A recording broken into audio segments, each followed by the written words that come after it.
Okay, sina shaka kabisa ubuheri wa afya, na sasa hivi tunataka tupitie kidogo kuhusiana na kikosi cha leo cha Simba ambacho kinaweza kikaanza dhidi ya Stellenbosch. Sasa kabla ya kukupitisha kwenye kikosi cha leo ambacho tunadhani kinaweza kikaanza dhidi ya Stellenbosch, nitakupitisha kwenye kikosi kilichopita, kikosi ambacho kilicheza kwenye mechi ya kwanza ya Simba dhidi ya Stellenbosch, mechi ambayo ilichezwa nyumbani kule katika uwanja wa New Amani Complex. Inakumbuka kuwa golini alikuwepo ni Kamala kama kawaida, halafu beki nambari 2 alisimama Kapombe akisaidiana na beki nambari 3 Hussein, lakini pia upande wa nyuma katikati hapo alisimama Chamo, lakini alikuwa akisaidiana na Hamza. Kagoma na Kibu Dennis walikuwa wakicheza upande wa katikati, Kibu Dennis akicheza mzunguko katikati hapo na alikuwa akishirikiana vyema na Ngoma. Kwa upande wa mbele alikuwepo Mkwala, upande wa juu chini alikuwepo Mpanzu, katikati akisimama Ahwa.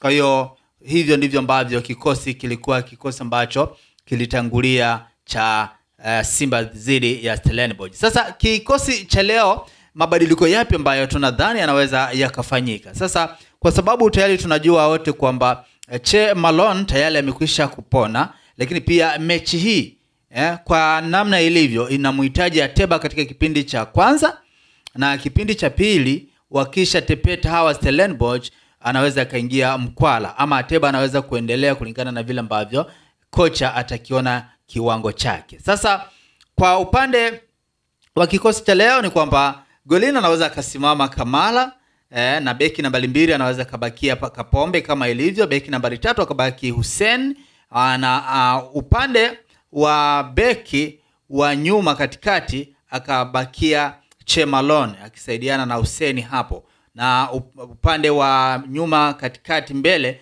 anaweza akakaa Hamza na Kagoma, wakawa wamecheza hivyo hao kama watu watakaocheza nyuma na katikati mbele. Sasa katikati mzunguko acheze Kibu Dennis na Ngoma, wana uwezo wa kupatana hawa wawili, hapana shaka.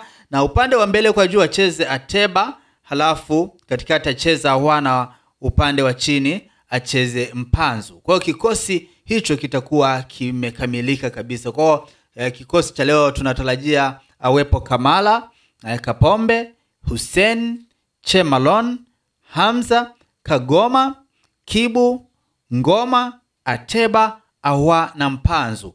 Kwa hiyo Ateba atachukua nafasi ya Mkwala, lakini Che Malone Fondo atachukua nafasi ya Chamo. Kwa hivyo mabadiliko ni madogo sana kwa wachezaji tu hawa wawili ambao tunadhani wanaweza kubadilishwa. Kwa Chamo akacheza Che Malone, halafu kwa Mkwala akacheza Ateba. Lakini hapa kwa Mkwala, hata akisalia Mkwala inakuwa haina ubaya wote na inakuwa imekaa vizuri zaidi. Mimi ni Mtu Safi aka Mtu Poa.